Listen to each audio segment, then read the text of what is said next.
Hey, this is the Power Player Podcast produced by Breaking Into Hollywood, a 501c3 nonprofit organization founded in 2005 by myself, Angela Marie Hutchinson. I'm your host. Sometimes I'll be joined by a co-host. Let's listen in to today's episode.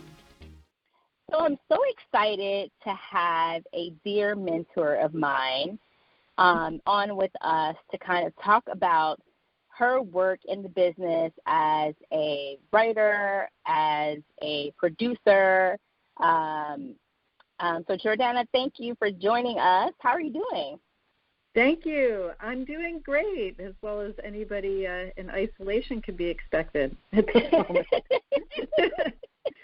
I know, right? Coronavirus. Yes, we've been talking. Grateful not to be sick.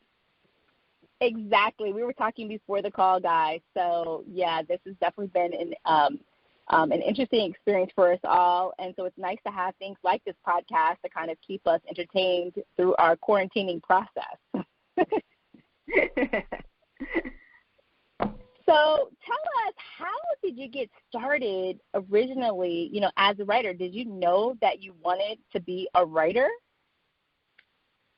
Originally, going really far back, I wanted to be an artist my whole life. I would draw from the time I was 7, pretty much. Like I went to art school classes outside of school and all that. So I was going to be an artist my whole life. And then I went to California Institute of the Arts to be a painter. I got into the school in the fine arts department. And that's when I cool. was there, when I was there, I wanted to make film and videos, projects, because I was always kind of interested in TV and all that stuff too. So I started doing that, and I seemed to get better responses with that work I did than my art. And so I went where the love was and started just focusing on that. And then I ended up doing an internship in my last year of college at Paramount on a show, and that's when I decided I was listening to the writers, and I would read the script, and I went, I think this is what I'm supposed to be doing. And had to start all over again after 5 years of undergrad because I had transferred to CalArts. So at 5 years undergrad, I went, now I know what I want to do. So basically what I did was, so I kind of made my own graduate program, and I took classes at UCLA Extension, AFI, USC. I just took classes everywhere on comedy writing, one-on-one. I took just everything, and caught a break with children's television. And I met somebody at the library when people did research at the library, to date myself. That's so funny. Yes, and that's so funny. Yeah. Well, it's funny because I still do go to the library, just so you know, side note, with my kids. I think it's so important. So we still go to the Sherman Oaks Library. Yeah, right. That's near us, too. So, that's where I just met somebody at the copy machine, and we just started talking, and he had written for kids stuff, and I said, would you mentor me through a script? And he's like, sure, and he had an opportunity. There was sort of a cattle call of writers, and he was busy, so he recommended me because he liked my writing, and that was my first job. And now, was that Saved by the Bell? What was that? That was Saved by the Bell. Like? That was that was actually a Hanna-Barbera show. It was a live action show, and Jennifer Aniston was in it before Friends. Oh, cool. Okay. And I went. She was in my episode, and I went, wow, who's she? She's really good. Why isn't she doing more? So. That's so funny. Yeah. So she ended up being big. So, then I ended up getting on, just sort of doors opened up in children's stuff a little bit in animation, and I would just cold call. If you look on animated shows, there's a story editor, and the story editor credit is the head writer. And that person is usually alone in a room kind of writing all day, and they don't really talk to a lot of people, and so they're around. So if you get through to them, like sometimes they have freelance to give out, and that's how I ended up getting to know a lot of people. I just cold called story editors. And that's smart. Yeah, I'm still friends with the people from back then that I called, that I didn't even know. And then sometimes they'll say, oh, well, I don't have any freelance available, but so-and-so might. Here, use my name and call them. And, they didn't even know me. So, it's a little tighter, obviously, now. People are more, they're not as, free with that stuff. But you can it's still an avenue to try. Right, yeah, because you don't know what, nothing, all you can hear is a no. So you don't know what you don't know, so you might as well try. Right, so you can call the main number of the studio and then getting vital information. Call the main number of the studio, get to that show, and ask for the story editor. I was that person at Disney Animation years ago when I co-developed Star versus the Force of Evil. I was that person. If somebody had called me, I would have been nice and tried to help them, So, I love that. That's great. Yeah. It was a little secret I figured out.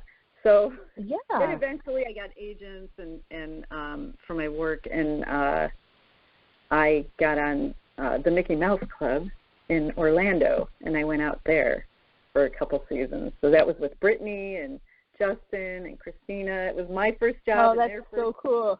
They were younger than me, obviously, but we were all at Kerry Russell, Ryan Gosling, all that, all before they were famous. That was so cool. Yeah, that was a Disney variety show, and it was great. Because everybody was from here, we all sort of bonded, and being in Orlando, living in apartments, being on the studio lot, about the amusement park lot, and it was great. And I'm still friends with all those people. So the one thing I have done, why I have longevity, and I'm still working for. Now I'm working for Disney again after all these years. But the longevity, I tell people, is because I keep connections. I really, really focus on keeping connections and just being friendly to everybody, because you have no idea, who's going to rise, who's going to fall, who you're going to meet. Right. And I just make friends with, like, when people go, oh, I go in a general meeting and they're nice, and then I leave, and then nothing ever happens. And it's like, you can make something happen from those general meetings. Sometimes when I've waited in the waiting area and I'm just talking to their assistant, I've become friends with the assistant. Like, I'll be like, oh, I'm on a show. Would you like to come visit the set one day, or whatever, or invite that executive to come visit your set, or asking them to coffee is kind of hard, but something in your conversation that you had, that you found an interest that they had, you send them an email going, oh, I was just thinking about you. They have this thing that we were talking about, and then you start a relationship with them online or this. And those relationships are how you get work. Because people hire people they know and they want to help. And it's not just going in, pitching this brilliant idea cold, going, well, why doesn't anyone love my brilliant idea?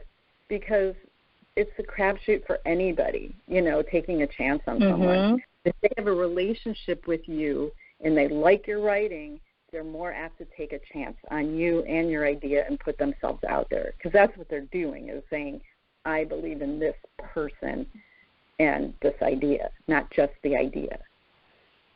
Right. No, that's a great point. And I also think, too, that, I think also you're such a great person, just in general, like your actual, work ethic and personality and just like ethics are just like a really great person. I'll never forget when I was working, I know I've told you this before, I was working for Steve Perlman, and I was like his second assistant at Warner Brothers, and my job was basically to drive like writers for interviews and just essentially like get the copies. And so that was my thing, go in the go-karts and drive around the studio. Right. And so I was taking the writers for their meetings, and you were one of the writers I had to drive. And I remember you were just like so friendly. I would ask, and I know this because I would ask other writers the same thing. I'd be like talking to them, and some of them would be like, I'm trying to focus, stop talking to me. Others would just, kind of ignore me. And I'm like, okay. And then you were just like so nice. And I was like, I asked you all these questions, like, I want to be a writer. And, you were like, oh, yeah, you're just giving advice. And you're just, like, so cool, so chilled. And I was like, oh, my gosh, okay, there are good people in this business. So I think that's another reason why people work. I'm so glad. I mean, that's what I do try to be that person that I'm myself. I'm not great at politics. Maybe I, would have had a different career had I been. But I just want to be myself, be nice. I don't think anyone else's success, gets in the way of mine. I don't try to hurt people. I don't try to backstab people. Like, I've had all those things happen to me, and I don't play those games. I mean, I've been in jobs where they're like, the person wants me out from day one, and I didn't do anything, like another person on the staff or, this and that. And I'm like, I'm not going to play this game. They're going to win because I'm not going to play that game. And I'll just find another job where hopefully I fit in there, And I've had a lot of jobs that way, but, instead of staying at one place for a long time. But, I think that I'm not going to change who I am and become a cutthroat, bad person just to have a career. I refuse to do that. Well, and that's good. We need more people like you in this business. Yeah, I mean, part of it is I don't think I know how. Yeah. I don't get it. I think I always kind of go back to my artist background is artists aren't really competitive people to begin with. They're hardworking, but they're competitive with themselves. Like if you're a painter, you just want your next painting to be better than your last painting. And, you're not thinking, well, I want my painting to be better than your painting because it's all subjective. Like truly. Right. That's a good point. Yeah, that's a good point. Mm-hmm. Yeah, mm-hmm. I just want to improve myself all the time. And I don't really like to compete with people. So, like if I'm in a room and I'm pitching jokes, I'm not thinking, well, I got more jokes than the other people. I'm thinking, I got more jokes than I did yesterday. Like I got more jokes in the script than I did yesterday. I'm thinking of my own competition. So that's a good point. Because, most people don't. They think I have to be, better than you. And if you mm-hmm. look better than me, you can't be here. Right. Like, now, another thing, go ahead. No, and I'm just like, I just want everybody to have fun and get along as much as possible. And, I mean, I get irritated if people are lazy and they slack off and they're not really trying hard. That's my bug, where if somebody in the room's like that, Right. Now, tell me, I think one of the things that comes up a lot with writers is that because you've worked in, you've gone from kids and then you've gone outside of the kids spectrum, a lot of times writers are afraid of getting pigeonholed. They're afraid that if they, go into like right now, we talked about I'm going to get ready to write a Christmas movie. And it's like, for me, it's fine. I can write Christmas movies like the rest of my life. I would be happy. But for some people, they would say, like I don't want to, be pigeonholed into a certain genre or whatever it might be. So can you speak to, like, is that a real thing? Does that happen? Is that okay to happen? Can you get out? Like, what do you do to get out? Can you speak to that a little bit? Absolutely. I mean, I started in live action kids, but because it was Hanna-Barbera, people thought it was animation. So I ended up getting into animation doors. And I was doing kids stuff for quite a while. I did, freelance, like Hey Arnold's and Angry Beavers and Nickelodeon and, Disney pilots and stuff. And then, like, Saved by the Bell and Hang Time and those shows. And I started getting a little frustrated because I was like, I really want to write some adult stuff. And I didn't have a kid at the time. I was like, I want to write because I was just getting kids stuff. And I didn't really think it was my forte either. Like I thought I did fine in it, but I thought I'm really an adult writer, I think, in terms of what I'm best at. And so I caught a break.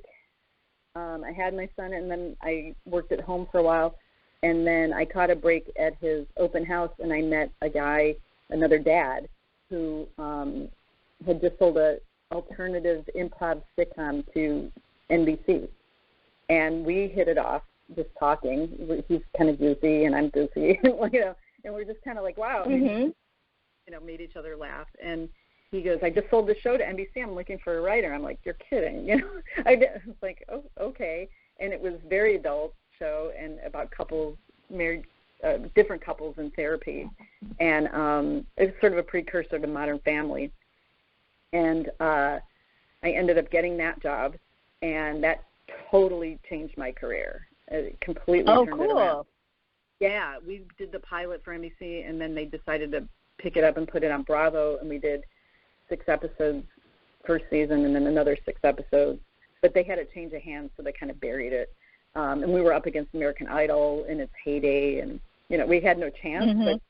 But you still had, you still had the job and the experience and everything. Oh, yeah. Mm-hmm. And I was co-producer at that point, and because I was co-running the show with the creator, they bumped me up to co-EP. And so I was really running. I learned everything. I found my voice as a writer really doing that show, and that was a gift because anything I said got in the show. I was the only writer. We hired other writers, but it didn't really work out, so I ended up pretty much writing the whole thing with him.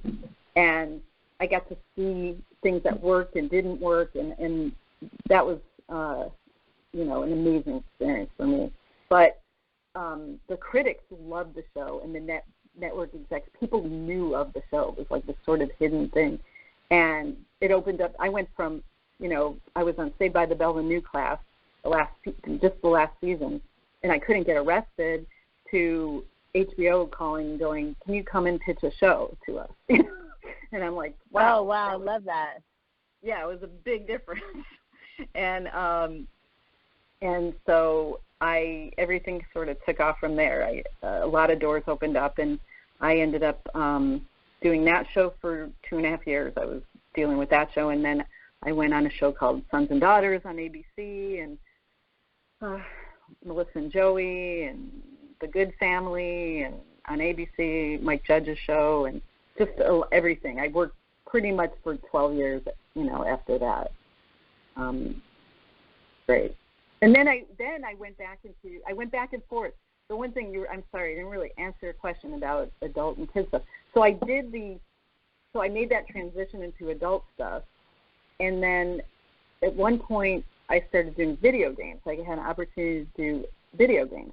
Oh, yeah, I remember you telling me that, yes. Mm-hmm. Yeah, my first game was Kung Fu Panda, and, I was like, I didn't play games, I didn't know what Kung Fu Panda, that's before the movie came out and everything.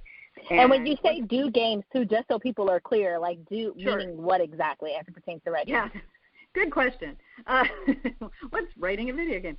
Obviously, that would be a whole, a whole hour in itself to explain what it's like to write a video game. But basically you're writing a lot of jokes and lines as the players are playing, but you're also writing what they call cut scenes, which are additional scenes. Like if it was Kung Fu Panda, it was like in the game sort of mimics the movie a little bit, but you'd write new originals that weren't in the movie that would be in the video. Got it. Okay. Okay.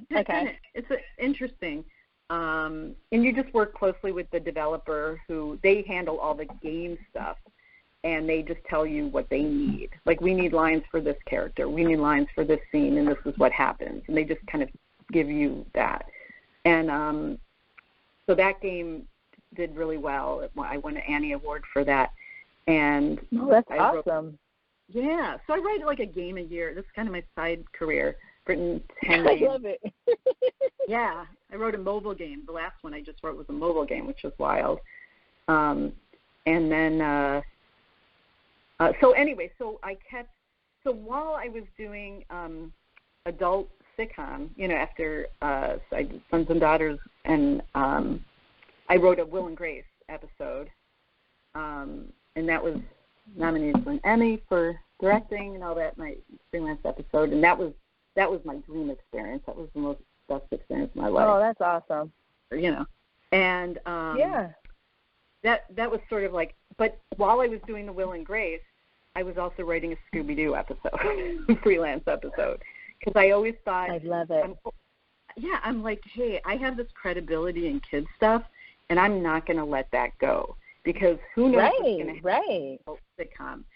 Because while reality shows started coming up, sitcoms started going down, because what's the difference between a sitcom and Keeping Up with the Kardashians? Not much.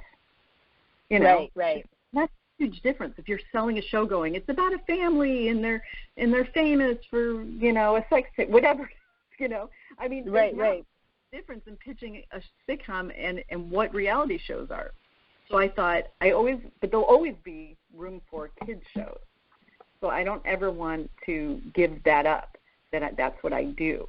And I got better at it, too, I felt, as I kept doing it on the side, sort of at the same time. I really did it at the same time. So anyway, then I had a kid, too, so I was more interested in writing for kids. That helped. And what did I end up doing? So Melissa and Joey, and then I did Fuller House. I developed Star vs. Force of Evil for Disney Animation, and I ran that. I was a head writer on that, and that was my life for 2.5 years or whatever. And then I wrote a movie. I was asked to write Project MC Squared, which is a Netflix show for tween girls, live action. Oh, yes. Asked to write. Yeah, I wrote that as a movie. They were asking, and I had never written a movie before. I was like, "You want me to write a movie?" I didn't even have a sample movie, but they were like, based on my credits, they were like, "No, that's okay," and they shot that, and they turned it into a series, and we were nominated for an Emmy for for Outstanding Children's Series, so that was nice. And I love it. You literally are just killing it. I love it. You know what I love too is that you have like a lot of like you mentioned doing you clearly have showed you don't have to get pigeonholed. You know, you've done a lot of different types of things. You know. Oh yeah, I mean there's the other side of not being pigeonholed is when I would interview for sitcoms. One year I interviewed for 11 shows and I didn't get hired. 11. Oh wow. And I thought, what's wrong with me? Of course, I'm like, there's something wrong with me. But they really, when they interviewed me for multicam sitcoms, they wanted, or even single camera, they wanted people that's all they ever did was sitcoms. Oh, okay, yeah. And they would look at my resume like, you're all over the place. This isn't what, right. I wasn't. Right. My script got me in that 11 doors, but my sample, but you know, I couldn't land that job. I finally landed the 12th. I got that one. Right. You know, it's. Well, I think I think even through examples like that, when you go through like the no's, and you get the yes, I think what you find too, at least I found in my own career and talking to a lot of different professionals, is that yes was like so perfect for you. It was just like, and maybe like not to say the experience was perfect, but in that moment, like that is what the universe or whatever like had for you. And so, you know, it's not that, know what I mean? There was nothing wrong with you, you know? No, that was it. It just, I actually, well, I'll tell you, I'll sort of flash forward a little bit, is when I was interviewing, you know, for a bunch of stuff and I wasn't getting it, even things I didn't want, but I was like, well, why don't they want me? You know, that kind of thing. Like, it's like dating. Why don't they want me? My dad said, well, maybe you don't interview well. And I thought, instead of being mad at him, like for a second I was like, hey. But then I went, you know what? Maybe it can't hurt to learn how to interview. So I found a book. I found a book on tape, and or audiobook, and I listened to it, and it gave me tips on how to interview. And when I went into Fuller House to interview, I used what they said to do, which was really not normal for me. I mean, it was like really pushing it. And while I was leaving, the showrunner was chasing me out the door going, if you get another offer, let us know ahead of time, okay? And I was like, another offer? What are you talking about? You're just like, okay, yeah. Yeah, I'm like, wow, I couldn't believe it. I was like, wow, that really seemed to work. And the tips, and I got that job. And I thought the whole time, cool. I'm like, I got that job because I learned how to interview. I trusted the book, and I did a good job. And then, and I used it. So that was Fuller House, and that turned out to be a tough job for me. There was my boss ultimately got publicly fired for through the Me Too movement and all that. Ooh, and so and so that was a real challenge, and it almost made me not want to do sitcom for a while, and I started to detox from that one. And I didn't really think I was going to go back in her room, and then I just developed pilots. I did a ton of pilots. I did like 3 live-action pilots for Nickelodeon, and an animated pilot preschool, which I had never done. I just knew the people there, and they called me and said, would you want to do that? And so I wrote a preschool animated pilot, and that got produced. And so I was busy with that for a while and developing other projects and freelance, just all kinds of stuff. And then this opportunity came up to interview for Raven's Home for Disney Channel. And I was like, oh, a sitcom, wow, going back, you know. And it only been a few years, it was like two and a half years or whatever from Fuller House. But I thought, okay, you know, of course I'll interview. And loved the people there. We just clicked, and it was amazing. And I thought, wow, I really hope I get this. And I got lucky enough to get it. And I had injured my back days before the job started, and I thought, I have to be able to walk in the door. And I remember sitting in an MRI machine when I got the offer for the job going, oh my God, I just got this incredible job, and now I can't walk. Oh my goodness. Oh my goodness. Yeah, it was insane. I thought, I cannot believe this is happening to me. And but thank God the doctor gave me some drugs to, you know, help, get me to walk again, like basically. And I just started the week later and managed to get through the first week. And everybody's great, and that's what I've been doing this last year. I'm co-EP on Raven's Home, and it's been a dream. It truly is. Oh, that's cool. The best job I've had, and I love everybody, and I love the show and Raven and everything. It's like a dream. Every day I go to work, that's so awesome. I can't believe this happened to me. So after all these years of sort of trying to find a place, or is it me? Do I not belong? I absolutely realized, you know, it's just a matter of finding the right place with the right people. And a lot of times all those other experiences really prepared you for where you are now, and you just become so much more grateful when you're there now, because you've seen the ugly, you've seen the sort of the worst of it, you've seen the ups and the highs and the lows, and so you're able to sit where you are now and say, okay, I truly know that this is, you know, an amazing experience, you know, especially considering all of your experiences, which is so robust, you know. And I also wanted to point out, too, I think, because we have a lot of members who are actors, and I was just thinking about how a lot of times with actors, you know, you were talking about learning how you had to learn how to interview. Sometimes that happens with actors where I feel like, you know, they're great actors, but they don't necessarily know how to audition. And those are just two totally different things, learning how to audition for the job and then actually when you're acting, you know, it's a totally different thing. And so I think that's great that as a writer, you were able to, you know, see that. Yeah. No, and I used, even for Raven's Home, you know, I used my interview tips that I had learned for that interview and went in feeling much more confident than I used to. Because, you know, they don't teach you how to interview to be a writer. You know, where do you learn? Yeah, you're supposed to know. Learn that.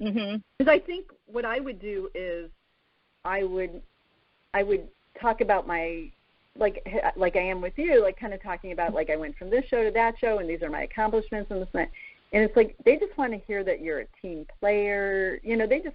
And how you're going to work well in the room and so forth, Yeah, or just even listen and more, and not, when you meet with executives and studio people, they want to hear stories, and they want to be impressed and all that. It's a completely different muscle. So I would nail those, and then I'd meet the showrunner, who was, you know, a writer themselves. They have their own set of, you know, stuff and issues and all that stuff, and it's not the same approach that you use with network and studio execs that you use with showrunners. You have to really... Yeah, it's a different... Okay. And I just didn't know, I'm how do you connect with someone that you don't know that is a writer? I didn't know how to do that. And, you know, so I would say, even the book on tape that I used or whatever is just something that worked for me. but I right, yeah, different ones, to find like what speaks to you going, oh, and I always like when things, the 7 spiritual laws of success. I remember when I first looked at those, I went, I can't do any of these. And I'm like, oh, and that's why I need to, because the fact that it hits me of these aren't possible, like that means I need to do it. I need to try to do it. Right. And that's how I felt with that book, was that I needed to try to work outside my comfort zone and see if it makes a difference, and it did for me. It helped. That's great. Yeah, that's great. And I should mention my manager. I should mention my manager. I have a longtime manager who believes in me when I didn't believe in myself and pushed me. And that relationship, if you can find those two, which I know is a challenge, but it's give and take. I think part of the success I've had in that relationship was that I operate as if I don't have a person. Like, I don't expect him to be doing all that work for me. I do just as much. Kind of like you, Ann. I'm sure you operate like, you're your own boss and you are the CEO of your company and you run everything. It's like to me, he's a bonus more than I count on him to do anything for me, even though he does. Right. Yeah, no, that makes sense. And that's helpful because I know with my agent, he represents me just for like my books, and he's definitely really, really helpful just to like, brainstorm ideas off of. He functions somewhat like a manager, even though he is an agent. And so when you can find someone that also, like you said, just believes in you, because sometimes you're just like, oh, I don't know if it's right. He's like, no, this is good. This is great. We're going to go to market with it. We're going to pitch it. You're like, oh, it is good? Oh, okay, And so you start second-guessing yourself before you even are like in the door, and to have someone say, no, like you're onto something. That's a helpful thing to have for sure. Yes, absolutely. No, he's great, and I had agents till the ATA, whole ATA thing. Yeah, the whole thing, yes.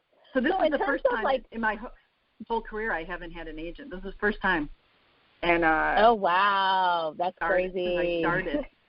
And it's weird, to not have one, but my manager was my agent till he turned into a manager. So he kind of operated both. Was playing that role anyway, somewhat, yeah. Yeah, so, and then I have a lawyer now, which is something that I highly recommend. I always felt like, I can't really afford that extra 5%. I'm not making that kind of money, that I can afford 25% out the window, And it's pretty much the biggest mistake I made was not having a lawyer earlier on. Because when you need a lawyer for, it's not so much your staff deals and this and that, but you need him for pilots to protect you. Right, that makes sense. Look at your pilot. Yeah, deal. To kind of make, You have to, and I did, and I regret it, and made mistakes that way. But you learn, you live and learn, and I have a great lawyer who helped me with my recent deals and kept me from taking bad ones. Right. And I guess my last question is for you is, in terms of, you've given so much, like just through your experiences, but in terms of like, where we are right now, which, well, I know right now we're all quarantined, but in Hollywood is shut down, but you're doing like virtual writers' rooms and things like that on Zoom, which is so cool. But in terms of like beyond this, so let's like, I guess that we could rewind before, the crazy madness, like in terms of like where Hollywood is and in terms of like how a writer would somewhat break in. I mean, we talked about like obviously getting a manager or agent, particularly more of a manager is helpful. But are there any other, useful tips? I think the story editor tip was awesome in terms of like calling the studio to get, try to get access on the phone. Is there any other things that you think are helpful, or either the kind of content that you think people should be writing, because there's so many streaming platforms? You've got Quibi and short forms. There's so many outlets. So is there any thoughts now or, that you can think of that might be helpful? The best thing I would say is, what I didn't have when I was starting out, the only program for new writers was the Warner Brothers writing program where you drove us around. That was the only program. And people who got in there generally, ended up going on to do stuff, most people, and some huge, Matt Weiner and Brett Garcia. I mean, some huge people came out of there. But now there are so many programs, and I highly recommend, trying to get into one, because that's your ticket. Okay. That's the closest you'll have to a ticket in. I mean, it's no guarantee, but Nickelodeon, NBC, on the Writers on the Verge, Disney, obviously. We have 2 Disney people, on our show, 2 fun people from the program. Because what people like about, what the staff like, from the budget point of view, is the people from the program get paid through the program, so it doesn't come out of the writer's budget for the show. So they'll take that they're happy to take on an extra writer that doesn't come out of the budget. So that's a plus. And I would say, I don't know what to write. I mean, it sounds like original material always seems to be the best way to go. The thing, to have something, original. Because that personally turned my career around, too. Right. Because it's an opportunity for you to explore your voice, your actual voice, your writing voice.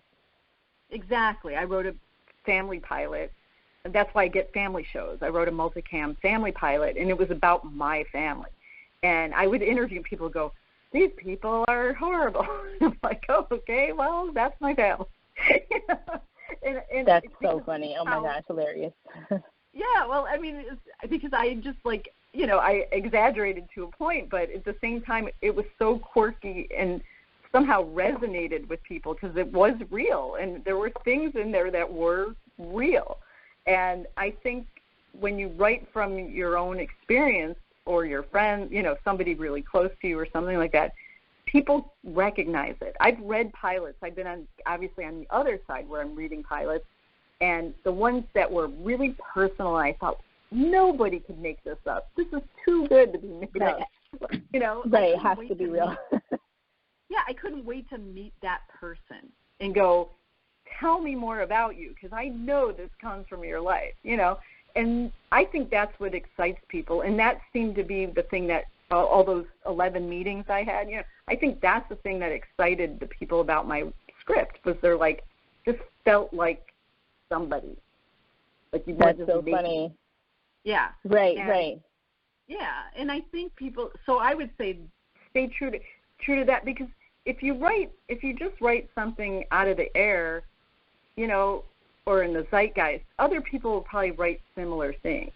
Like if you write from your experience, your story, no one else is going to have your story the way you had your story. They might have your title, they might have this or that, but it's not going to be your story. So you have a better chance of not having something out there that someone else has, too. That makes sense. That's great. Yeah. Well, we'll end on that. That is great advice. You are awesome. I am wishing you the best of everything. You're like the best person, the best friend, mentor. Oh my gosh, I love you. So make me feel like to help. So I hope our members, I'm sure they got something out of this. Thank you again for joining us. And yes, we look forward, to watching the show. Yeah, watch Raven's Home when it gets released. Yay. All right, thank you again. Okay, thanks. And that's a wrap on this episode of our Power Player podcast. I'm your host, Angela Marie Hutchinson, founder of Breaking Into Hollywood.